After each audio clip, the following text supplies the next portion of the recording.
Support for WBFO and What's Next comes from our members and from Health Foundation for Western and Central New York, where racial and socioeconomic health equity are prioritized. Learn more about building healthier neighborhoods at hfwcny.org. From Buffalo Toronto Public Media, this is What's Next, an hour dedicated to amplifying the voices of marginalized and underrepresented communities across Western New York and Southern Ontario. We cannot erase, we cannot reform, we cannot make things better if we're uncomfortable having tough conversations, if we're uncomfortable talking about race. What's Next carries forward our mission to engage in meaningful conversations about race, equity, and the shared concerns that deeply affect Buffalo's East Side and beyond. Don't stop. Make those families part of your life. Their lives are part of yours. Don't stop. Together, we dive into the real issues, striving for understanding, connection, and change. In the suburban area, everywhere, we must work and teach our children. Hello, everyone. This is What's Next on Buffalo Toronto Public Media. I am one of your hosts, Jillian Hanesworth, and we're joined by Ekua Mends-Aidoo. We had a dynamic show for you today. Today we are joined by Miss Dennice Barr, or as we like to call her around the hood, Mama Barr, Mama Dennice. And we also have Serea Walker and Freebirth Omoigui. So I'll give you a little bit of background. Dennice Barr is an organizer and community liaison for the Fruit Belt neighborhood in Buffalo. She's an advocate for public education, transportation, food equity, and land appropriation.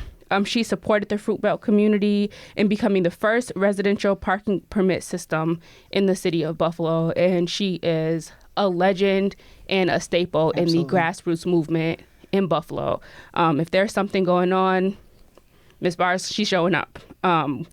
Serea and Freebirth are both youth community health workers with Connect, which is Community Network for Engagement, Connection, and Transformation, where they work on a variety of issues impacting the well-being of young people in Buffalo.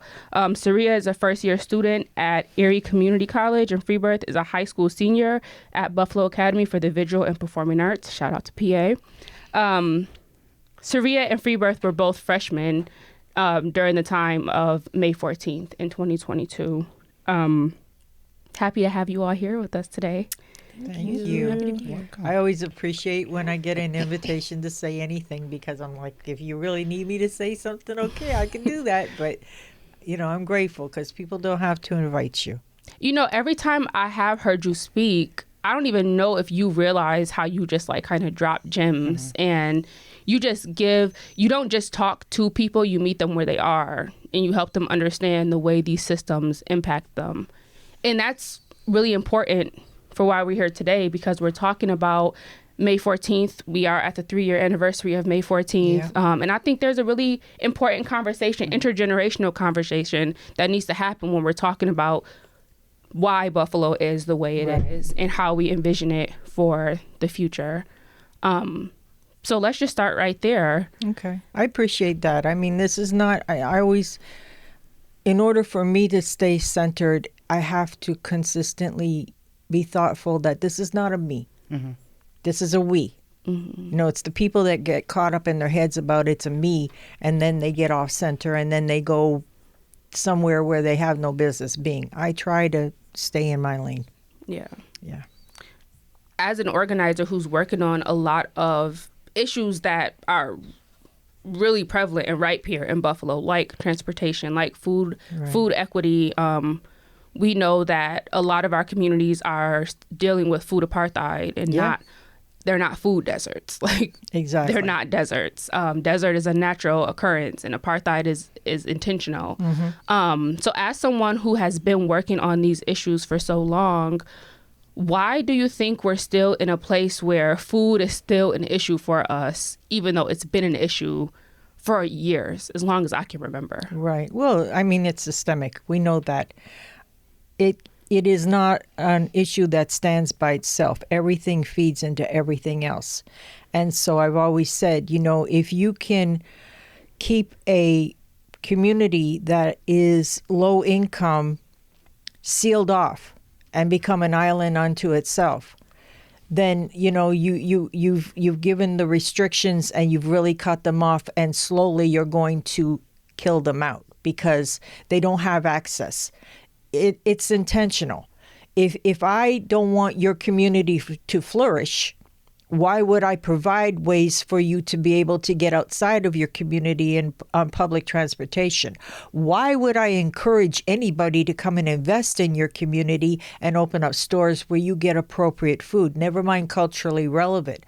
Why would I have someone talk about, maybe there's a need for other kinds of clothing, not just the bar clothes. And, I appreciate young folks, right? But I'm 67. I'm not going to wear what you wear. Why can't I get what I need in my own community? I got to travel to other parts of the city. But it's all feeding into everything else. They're all interconnected. And so the more I restrain and I restrict you, the less that you're able to flourish and prosper. And that's the plan. It's always been the plan. Serea and Freebirth, do you feel like your needs are met, your basic needs are met here in Buffalo, like in your community? It depends on what we're talking about specifically. Food-wise, like going off what Ms. Barr said, I really do think it depends on where you are in the community. Obviously, if you actually go through Buffalo and you go through different parts of the community, you'll see different stores. You'll see how, if you go to the east side, you'll start seeing, I would say, just more fast food restaurants and just not the places that you would see if you went down to the west side and to Elmwood Village and things like that. It's obviously very segregated, and everybody's not eating the same. Everybody's not getting the same, like she said, the same clothes, the same everything. It's very segregated. It's very different, and different parts of the city are prioritized in different ways. And I think that's a major aspect. If you really paid attention, you would just see the huge differences where they're all in the same city, but there's just so many differences from the different parts of Buffalo. I would say for me that I am only because I have the means to do so, or my mom has the means to do so. For other people, they probably can't just get up and drive to, a whole nother side of town just to get food or just to get clothes or things that you need, which is why it's so important to have those places in your own community because, most people are using public transportation or even walking or getting themselves somewhere without a car. So it's if it's not in your community, then you're most likely going to go to what's in your community. You're going to go to what's closest to you. And I don't live on the west side, and I live on the east side, right? Yeah, and there's so many fast food places, so many fast food. But there's 3 different McDonald's 5 minutes away from my house. And if I'm being real, that's where if I want food real quick, that's where I'm gonna go because it's so close. I don't want to drive 15 minutes out just to go get a healthy meal. You know what I mean? And if I have if my mom has a car and my brother does, and they don't even want to do that sometimes, then I can't imagine how it is for other people who don't have the means to do so. They're not getting what they need at all. And I think the stat is a third of people living on Buffalo's east side have access to a vehicle, right? And so there's minimum, right? Yes. So there's stark differences in terms of how people get around and how they access food in that nature. And I would lovingly disagree. We don't all live in the same Buffalo. Absolutely. The reality is that when COVID hit, in my neighborhood, and I'm sure in others that are low income, our shelves got stripped. They talked about you need to wipe down your packages, sanitize. We had nothing. They started out with disinfectant products, took out our paper goods, and worked from there. But I bet you I could go and get on a bus and go over to Hurdle and go into a big store that's over there, which I did many times, and I got to go buy product and I got to bring it back and I got to divvy it up and hand it out in my community. So lovingly, I say no. We don't all live in the same Buffalo. Yeah. I feel like that's evident even when you're just driving, you cross Main Street. You're east of Main Street, it is a different feeling. I remember around May 14th in Elmwood, there was Porch Fest, and people were walking around. They were drinking, they were smiling, there was music. And then you cross Main Street, and people were on their hands and knees, like weeping. It was just so different. But to your point around COVID, even bus schedules changed. So like even if you are on a bus line and you don't have transportation, and that's how you depend on getting to the store, your bus is coming way less often than it did pre-COVID rather. Yes. And I think also the infrastructure looks different too, even on the same street on the west side, and then you cross over to the east side, that infrastructure is completely different for the bus stations, you know, no shelters for many of them. And so there's a lot of conversations around how you start to shift what that looks like in the community. And so I think to your point, Ms. Barr, there is a stark difference, right? Absolutely. You know, I wanted to ask, you know, we're talking about May 14th, and this is the third year, right? The third anniversary of that tragic event that happened in our community. And so we've started to talk about some of those disparities and the systemic inequities. I'm wondering how that day shifted your understanding of community justice or responsibility. And I invite, you know, all of you to answer that. Well, I mean, Miss Jillian was out there with me yesterday, and she knows it is extremely painful still. You know, I appreciate the people that do the arrangements to try to give the tribute and give the memorial. But the fact is that if you ignore our culture and our traditions, nobody's pouring libations. We have no elder that comes to speak to us to give us a word of encouragement. You know, we have representation from Tops, yay. We have local politicians, yay. And I don't fault any of them. I mean, you don't know what you don't know. But the reality is that it's not healing for many of us when we go. I go because my people are there and that's my community. But it's very painful still. And so I think that there has to be a really a real change. Well, maybe not, right? Again, it's systemic. And so maybe that is the intention, that we're just going to give you these little things and, you know, you have to be grateful for whatever we give you, rather than to really diving into what would be healing for the people that are in those communities right there. To start off, like, it opened my eyes that no city is 100% safe. When I would years prior just be online and would see another like racially motivated shooting happen, I would be like, that's terrible, but I never would have thought it would happen in, you know, my own city. Like, it really opened my eyes in a lot of ways, but specifically, like, there's just so much hate, and like, who would have thought that somewhere I'm around all the time, you know, somewhere that I was literally there a day prior, would be targeted by someone that, you know, had so much hate for a certain race. But I was just honestly, again, very shocked. And I sat and I didn't even, you know, think that it was Tops at first. I was like, oh, okay, it was probably just like the street across or something like that.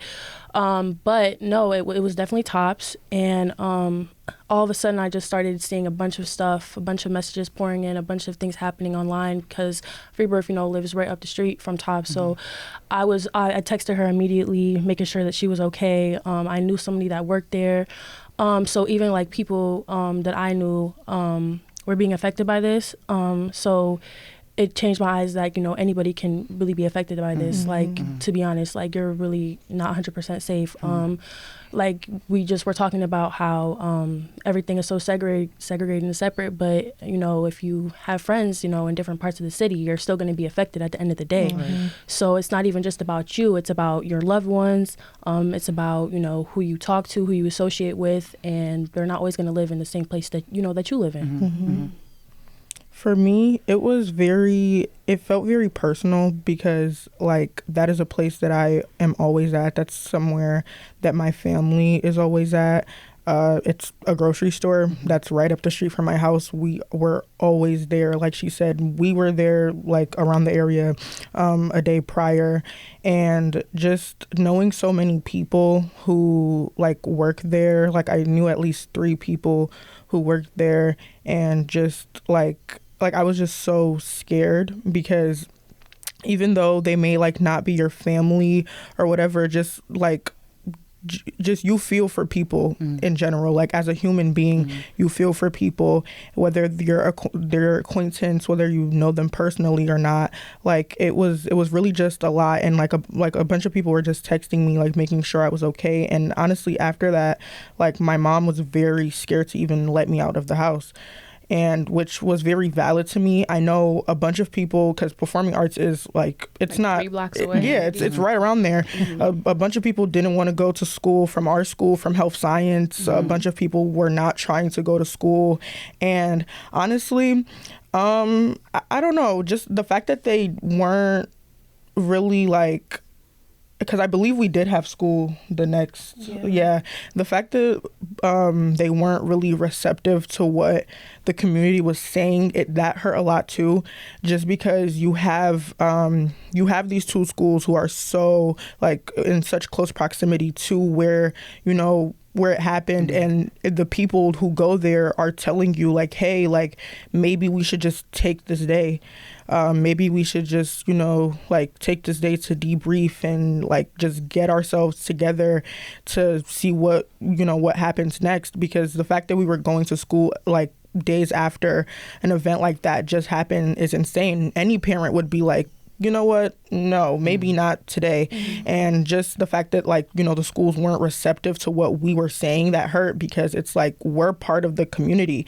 And if we're being real here, the teachers and stuff that are in our schools, they're not part of the community. They don't live around, they don't live anywhere around there. They don't even live in Buffalo sometimes. Like they're not in the area, so they're not as affected. So yeah, your teachers could come in and be perfectly fine, but your kids, your students, they are not, because they are part of the community. You can't go to school in Buffalo if you're not, like, if you don't even live in Buffalo. Like, so it's just the fact that teachers came in and were just so like, it felt like they were just so unaffected. Like it really showed that disconnect, because it's like, yeah, you guys definitely are not with us. 100% are not. Were there any spaces like intentionally created to help you talk about what happened? Like what did they do after May 14th to kind of address the fact that this actually happened right here in this community? We did have like talks with teachers, you know. I think it was very situational. Like it depended on the teacher, depended on the class that you were in. You know, some did a little acknowledgement. Some took a whole class day just to talk about it and ask us how we're doing.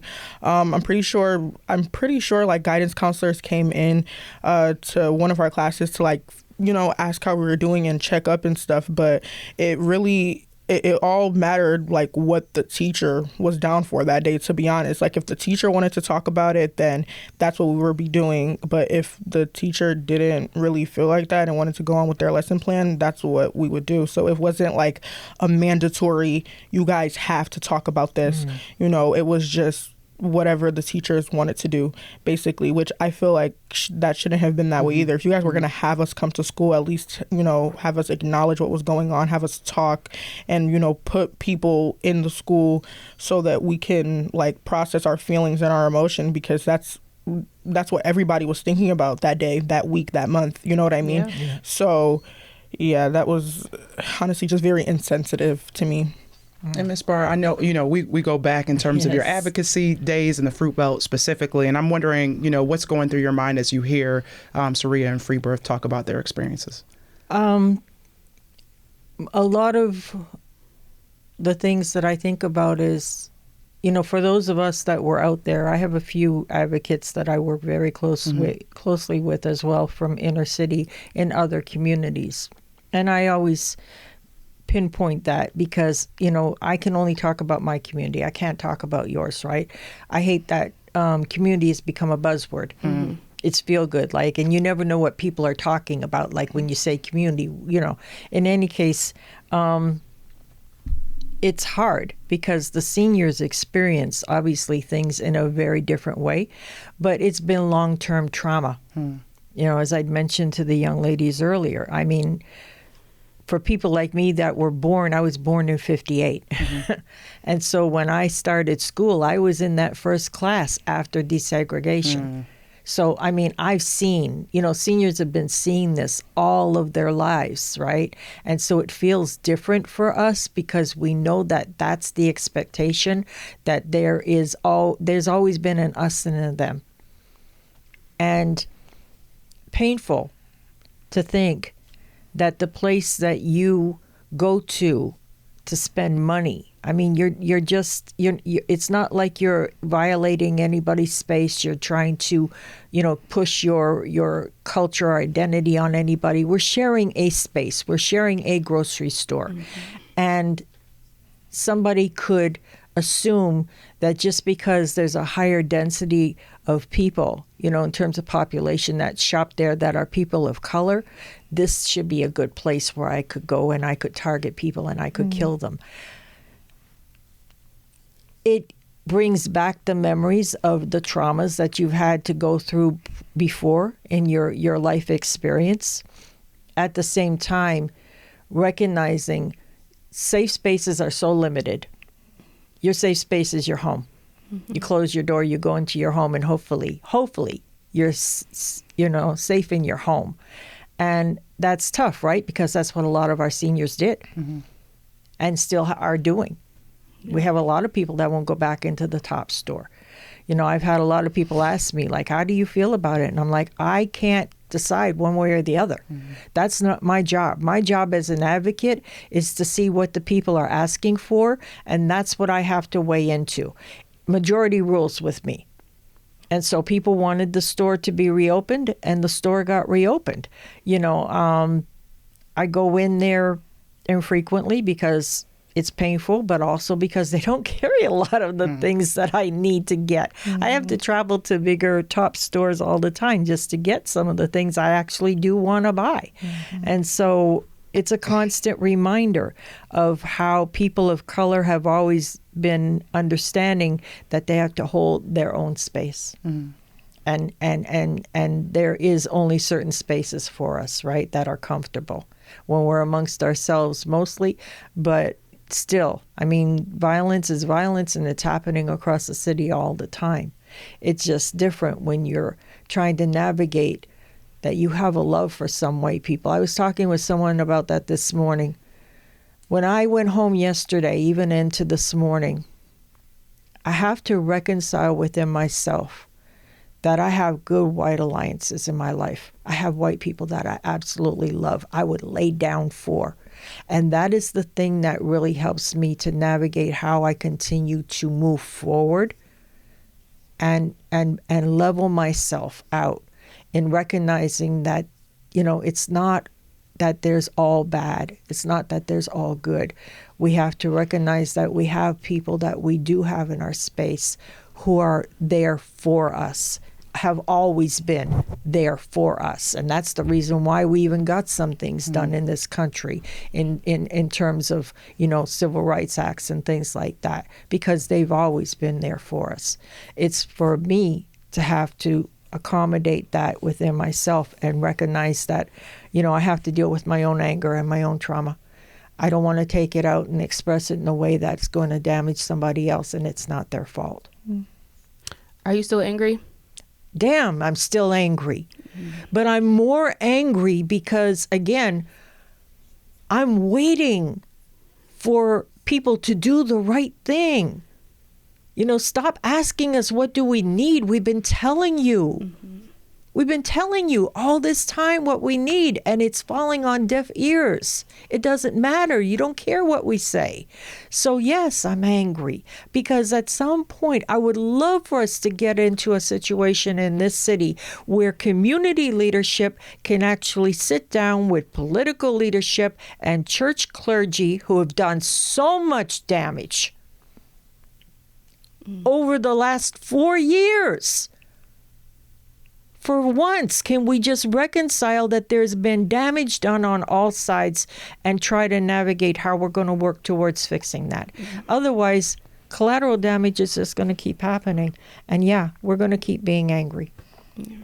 We're about to jump to a break, but that just reminded me of a conversation I had yesterday on Jefferson, and we were talking about these conversations. And I was like, until our elected officials, our clergy, these people can come into a space and abandon their title. Yes. And recognize that you are just as much a member of this community as I am. And having a title or a position doesn't separate you. You could have been in that store that day and no one would have said, oh, you're an elected official, so you're safe. Exactly. You know, until we can abandon these titles and really have these conversations, we're never even going to find ourselves on the same playing field. Well, no, because there's always an agenda. There's always an agenda at the table. And until people can learn how to lay down their agendas just for a minute and just let us breathe and try to work together and collaborate something that can really help this city, inner city Buffalo, that's where we're going to be. Yeah. This is What's Next on Buffalo Toronto Public Media. We are going to jump to a quick break and we will be right back. The headlines don't stop. The world keeps moving, and through it all, you need news and information you can trust. That's where we come in. WBFO is now Buffalo Toronto Public Media NPR. Same station, same trusted journalism, just with a new name.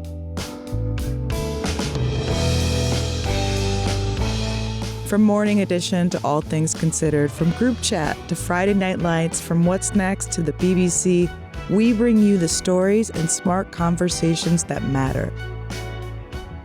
No spin, no nonsense, just the perfect mix of news, information, and entertainment.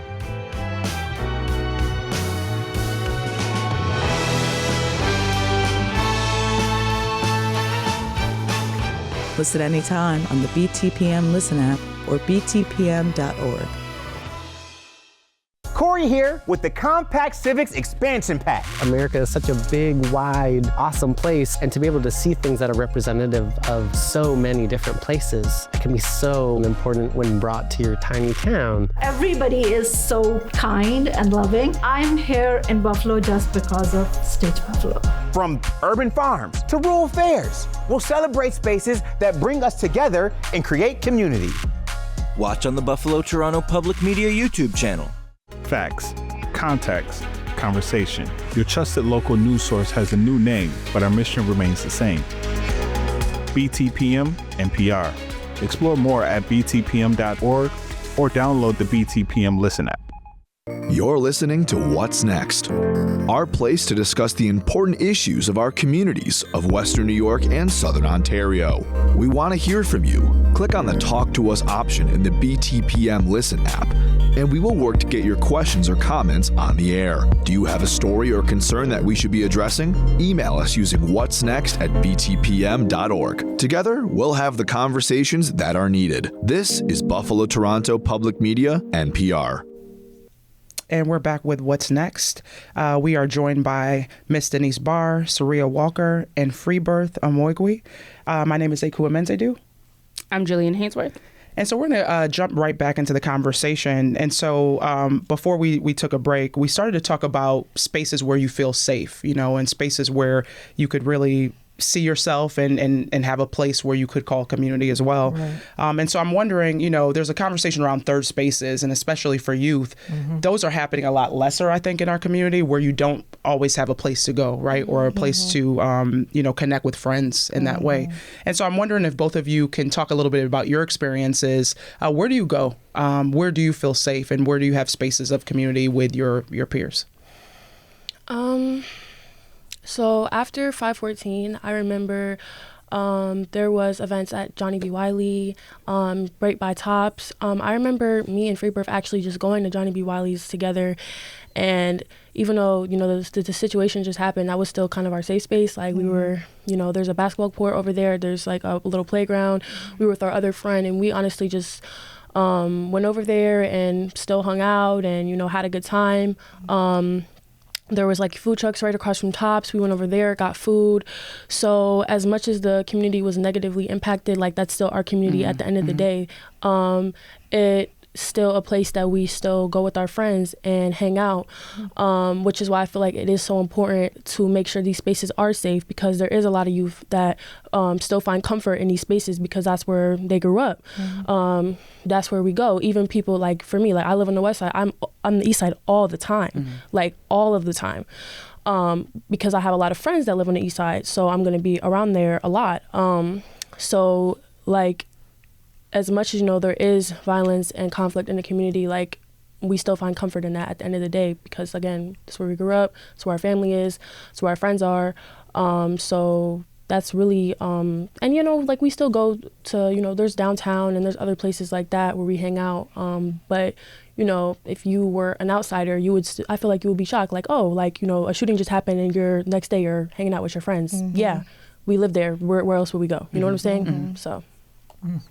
I think this isn't in terms of like what happened on 5/14, but honestly everything is connected. But like it is so hard, like as a youth or a teenager, to find spaces or safe spaces to go into, because adults are like always policing you, especially as like a young Black teenager. It's very hard because you're always being policed by adults, especially like once you get out of school, and that's what you guys specifically asked about. After school, there are like so many places that you could go, right? But once you get inside that place, it's, oh no, you can't stay in here because you're a student. Oh no, you have to buy something first because you're a student. Oh no, actually you can't. Just like, no, like this isn't like, you cannot be in here after a specific time or whatever. And I just feel like the policing is so, it's just overdone. Like, especially because like I understand sometimes why the policing happens, because like there's always something that happens, or like there's like a track record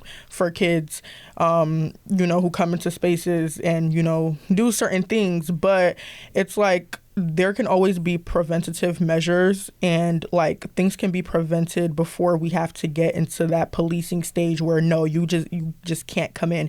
It's like, if you're a kid and you can't go home straight after school, then what are you going to do? Where are you going to be? And that's why we have so many kids who just end up being at the train stations hanging out all day. You know what I mean? Because you literally can't go inside anywhere else. And then what if you go inside a corner store to hang out for an hour? Like, you can't do that. They're gonna tell you to get out. You're stealing, you're doing whatever. So then we just have kids just being outside, like literally outside. That's the space, and it's not very safe. There's not like being outside is not, it's not safe. To me, like it's just not safe. Being at the train station is not safe. Like, but I will say, like, there are like peacemakers and stuff. It really depends. But like, you know, there are certain adults that are in spaces that make you feel safe. Like, especially like I know at Performing Arts, my school, we have a student counselor. I believe she's the student counselor, Miss Jones, but she's always doing some type of like something just to make everyone feel included and to make everybody feel safe. If you need something, you can go there and you can talk to her. But like I said, everything is just so situational that like, and it, because if you don't go to my school, then who do you have? You know what I mean? If you go to another school, if you go to Hutch Tech, or if you go to Emerson, like, not everybody has a person in their school to go and talk to. Like, and then even if you do, I know so many kids at Hutch Tech who are like, oh, I don't even know who my guidance counselor is. And it's like, what? But that's because they have all of these kids over there and not enough people to like help guide the students. Like, and I understand Performing Arts is a smaller school, so you know we're a smaller school and we have like 5 administrators and 3 people that you can go to talk to if you need anything, and even sometimes that's not enough. So I can't imagine what it's like for bigger schools who only have like 1 counselor or something, and then they can't even go and see them because they're always booked up. There's always something to do. So I think that there's just limited spaces for teenagers and Black teenagers to be in general, because like in Buffalo, like I feel like so many of our schools are predominantly Black, and that's the that's like, we're all being affected, but since we are predominantly Black, it's so many Black people that are being affected too. And like, some of these rules were put in place because we're Black, you know what I mean? So that's how I feel about that. I just don't feel like there's enough safe spaces because, yeah. So we lack safe spaces for youth. And what about for our elders? Like, when we even look at our elders who are of retirement age, right? And I know you said for a lot of our elders, they have kind of gone in their house and they don't want to come back out because of what's actually happening outside, those things that we don't always talk about as a whole community here in Buffalo. But if they did want to go somewhere and socialize and interact. I have an aunt who is an elder, and Tops was her spot. Like, when she goes to Tops, she's going to run into her friends. She's going to talk to the pharmacist. She's going to, you know, she just, those are her friends. Those are people. That's where she hangs out. That's gone now. Yes. So where do elders go to find safety and community? We really don't. I mean, in my community, we had a space that was available specifically for the seniors. They would go and have a lunch. They had programs all the time. It was closed off to us long before the incident happened with Tops. And so we really don't. Obviously, the trend has always been that, you know, you push the old folks back because they take up too much space and they have too many needs. And so, you know, we need to let the young folks thrive. And that's always been happening, you know. Again, not recognizing the needs of the community in terms of, you know, having the elder come forward and to speak, to bring the healing. The traditions of our people. I've even talked recently many times with our people after funerals. People have lost the tradition of the breaking of the seal. A lot of people, young folks, don't even know what that is. When we gather after somebody has died, the tradition of the breaking of the seal was that you bring a bottle of whatever, and we gather together to pay tribute and to give honor, and we break the seal, and we all have a beverage, and we all salute and toast the memory of. We have long forgotten our own traditions and values. And so things just as simple as that, right? It's never been about getting drunk. It's never been about all of the things that people do now.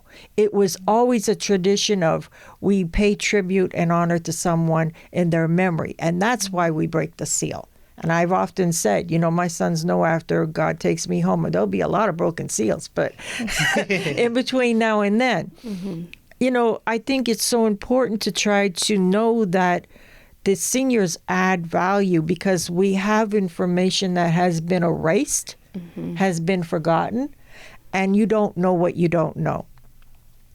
If our youth is to carry on with holding the values and traditions of the seniors, then there has to be a meeting place where we come together and we share. Again, there has to be a table, there has to be a space where we can do that together. We can learn each other because that's the biggest problem, right? Is the agitation of the seniors and the you know, the jubilation of the youth. And when they come together, they kind of clash for a minute. Everybody gets on everybody's nerves. Yeah, but you know, that's the best family reunion in the world because we at some point have to learn how we're going to come to the table and eat the food and sit down together. Everybody's got a drunk uncle in their family. We know he's there. We don't want to have to bother with him, but we got to sit him in a corner somewhere and let him do what he does, right? These are the traditions and values. And unfortunately, we've really separated ourselves and we lost some of that. Yeah.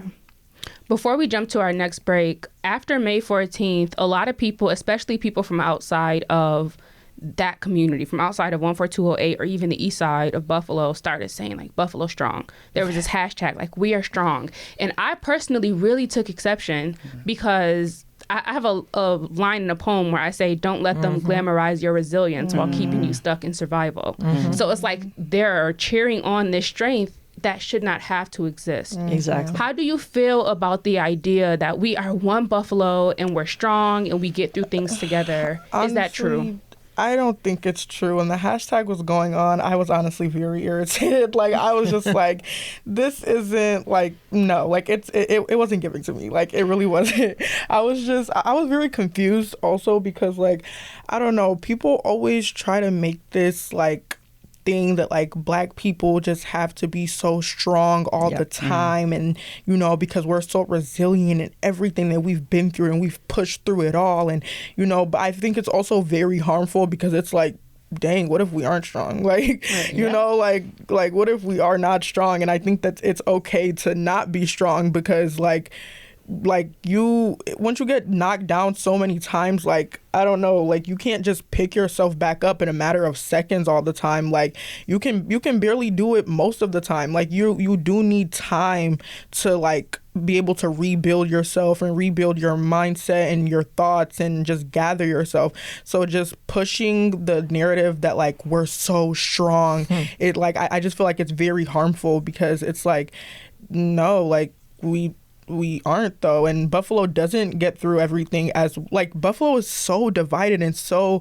segregated. So it's like, how can we get through things as one big Buffalo if like we don't get through any other situation as one big Buffalo?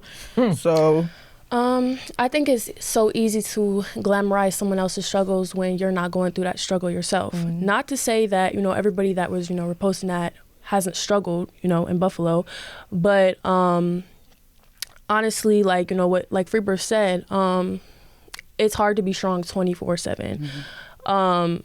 Like at some point you get tired, you get exhausted, and Buffalo is not always one. Like we've talked about, it's very divided, and we keep using divided, we keep using these words segregated because I feel like it's so prominent, it's so like relevant.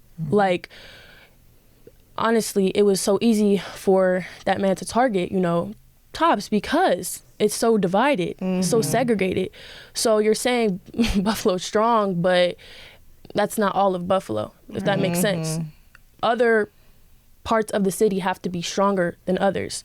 So I think to say that is a little bit, you know, unfair because depending on the part of the city that you live in, you have to be more strong. You have to do more things than somebody else would have to living on the west side compared to the east side. So, yeah.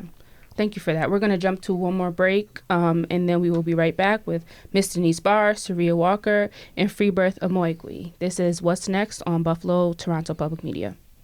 Buffalo Toronto Public Media produced a short documentary on creative restorations, which delivers life-saving supplies to combat overdose in Western New York. Because we're a new agency, what happens sometimes is, you know, a lot of grant funders, they are hesitant to fund you. So we were on the fence with getting the grant before I sent them the video. It was able to show the grant funder what exactly their money was going to go towards. With that grant, that allowed us to secure a home base. Now we have a location where we do community meals, where we provide services right then and there. So I think the importance is you guys were able to really put boots on the ground with us, really show the city in a lens that you don't commonly see. So I think it helps to raise awareness to some of the issues that we have in our city, but also what else left do we have to do as a community to better our community.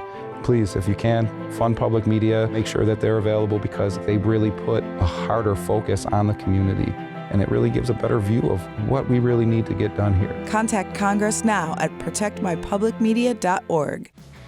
Hear Here, live music in Buffalo, New York is your guide through the melodic pulse of the city.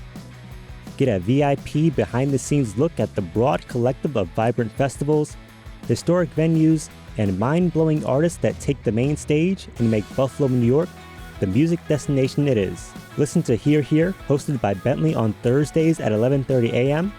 and Saturdays at 6:30 p.m. on 88.7 BTPM NPR. From the fringes of the mainstream to the local music you love. Listen to Buffalo Toronto Public Media at The Bridge Monday through Thursday, 8 p.m. to midnight on BTPM NPR at 88.7 or from your smart speaker. You're listening to What's Next, our place to discuss the important issues of our communities of Western New York and Southern Ontario. We want to hear from you. Click on the Talk to Us option in the BTPM Listen app, and we will work to get your questions or comments on the air. Do you have a story or concern that we should be addressing? Email us using whatsnext@btpm.org. Together, we'll have the conversations that are needed. This is Buffalo Toronto Public Media, NPR. And we're back with What's Next. My name is Ekua Mends-Aidoo, and I'm joined by Jillian Hanesworth. And we're also joined by Miss Dennice Barr, Serea Walker, and Freebirth Omoigui. And so before we took a break, we started to talk about, some of the feelings around when folks are talking about Buffalo Strong and, connecting back to themselves in that way. One of the things that we've started to talk about is, what's next? Not the show, obviously. But, how do we move towards joy? How do we take back, this story, and how do we make sure that we're centering community as well? And so oftentimes we talk about joy as an act of resistance and what that looks like. And I'm wondering, what that would look like for each of you as well. I would lean in and say that I've been talking about that a lot lately. As much as things are so hard right now for all of us, it's not just people of color, but all of us, right? It's this knot that's tightening consistently every day behind the things that are happening with the government. And yet, if we pay attention, we see little flickers of stuff happening where we're eating that elephant a bite at a time. We are winning. We're not seeing it right away, but there's little glimmers of it happening all across the country. And if you really look hard, you see that we really are eating that elephant a bite at a time. In between all of that, babies are still coming. Weddings are still coming. Spring is still happening. I gotta, in real time, find some time this weekend I'm a grower, so I gotta get my stuff in the ground and watch my babies come to fruition with my planting. And so there is stuff still to be joyful. There are moments where we still get a mental health break and we can still be joyful for a little bit. And we can really have hope to know that this is not the end, right? I was telling somebody recently, several years ago, I was in a Wegmans. I was coming back from Poor People's Campaign, and we stopped to have food. And I ate some food, some Asian food, and I had a piece of chicken that lodged in my throat. And somebody was freaking out because he saw me and he didn't know what am I going to do? And so I was like, I am not dying in Wegmans. This is not the end of my story, right? And so I got to get up and I got to walk around and I got to figure it out. And so I say all of that because, there is little glimmers that we have to hang on to. There are small joys in our life that are going to help us to be able, from day to day, to be able to survive and thrive still. My big piece is, I think if we stopped letting ourselves divide each other and outsiders divide each other, we would be so much happier. I think we are always in conflict with each other or letting others bring conflict to us that we forget that there's so much positivity in Buffalo. There's such a big community in Buffalo. When it actually comes down to it, we do all come together and we help each other. And there's so many good things that we have done in the city that bring all of us joy, right? No matter what part of the city that you're in. So as much as there is, negativity and conflict, there is so much joy and love and hope in this city. And I think if we honestly uplifted that more and talked to each other more, young folks, old folks, we would find more common ground than we think. Because at the end of the day, if you grew up in Buffalo, you definitely grew up, with some of the same struggles, you know what I'm saying? So I think it's very important to talk to each other, and, to just be more mindful of what we say and, just be more mindful of what others' needs are as much as, ourselves, because we can all help each other if we come together. I really, truly believe that. I think they're both very right, especially with the uplifting, joy more and, bringing, us just coming together as a community because we are so divided. And, that's why I think like community health workers is really important too. Just because like from day one, like when I stepped into the space, it was a place that like, you know, young people and like people who were older than us we were all just talking as one, and we were all getting, you know, the same training, and we just all were just having like those intergenerational conversations, and even stuff that like we do now, like personally, I haven't like been part of the tutoring that's going on, but just like helping like the little kids that like go to school and stuff like that, you know, would bring me so much joy, because it's like wow, like this used to be me, like I used to be in this space, and just knowing that, you know, they have people, you know, like us who look like them, and you know, who were once in their place, like it definitely, like, I don't know, it just makes me feel like, you know, maybe we will be okay, because there are people who, you know, want to bring the community together and want to help everyone out. And yeah, that's my whole thing. And I should mention there's still silent disco. For us old heads, man, I love silent disco. It is just too much fun. So yeah, there is some joy. Yeah, Friday nights on Jefferson. Right. Can't wait for that. I can't wait. Shout out to my nana. I can't, but yeah, silent disco, I'm good to go. So as one of the top podcasts in Western New York, we have a lot of listeners, and everybody who listens to this show may not even live in Buffalo. They may not be from the East Side, but they may be saying, like, what can I do to help and support the changes that are being demanded and being created and being built? Right. So my question for all of you, and this will be my final question, what is the role of people who are not from our community and maybe not directly affected by May 14th? What role can they play when it comes to creating and demanding the changes that we deserve here in Buffalo? For me, because we all understand what's happening with this government in terms of cuts. You know, the organizations that are really have been doing the work, the boots on the ground, community health workers and others, right? They need support. They need financial, like right now, they need financial support. I would say do your homework and look at the organizations in the city that are working with inner city, with youth and others, and support if you're able to do that, because they don't have funding. You know, I'm struggling to figure out, even with our children in public schools, we know the budgets have been cut for lunch. How are we not going to feed our children? If the city won't allow us to grow what we need to grow, what are we supposed to do? But we have to figure it out. So I think that there has to be real intention in looking to find out, you know, where can you invest that's really going to help our communities right now? I would say do your research. Not everything you see that pops up real quickly is true.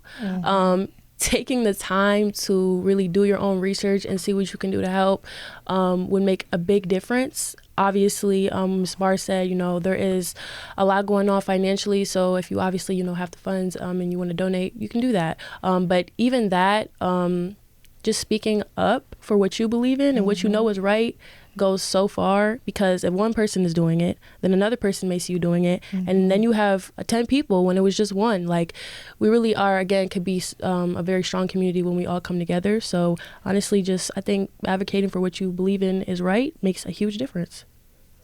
I think they're both very right. We do need money.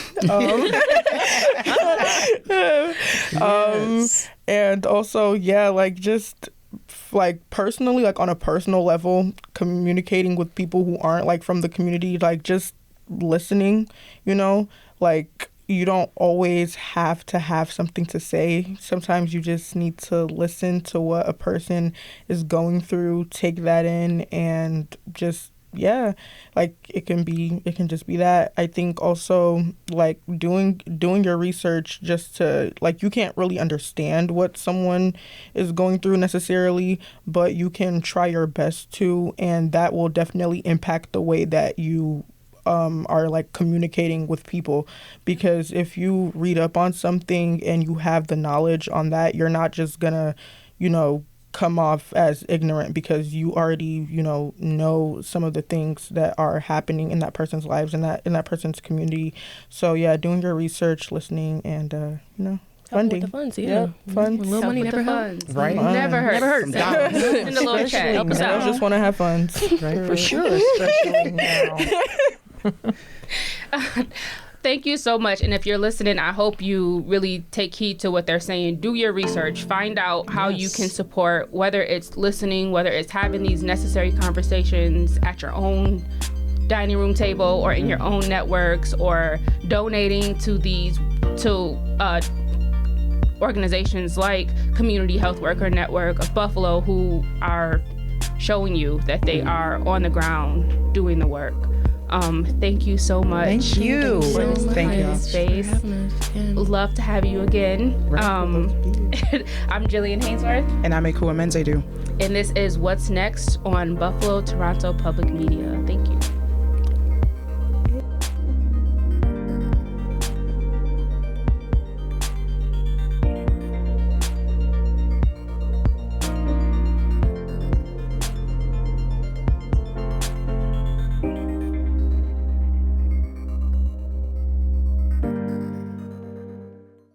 Support for WBFO and What's Next comes from our members and from Health Foundation for Western and Central New York, where racial and socioeconomic health equity are prioritized. Learn more about building healthier neighborhoods at hfwcny.org.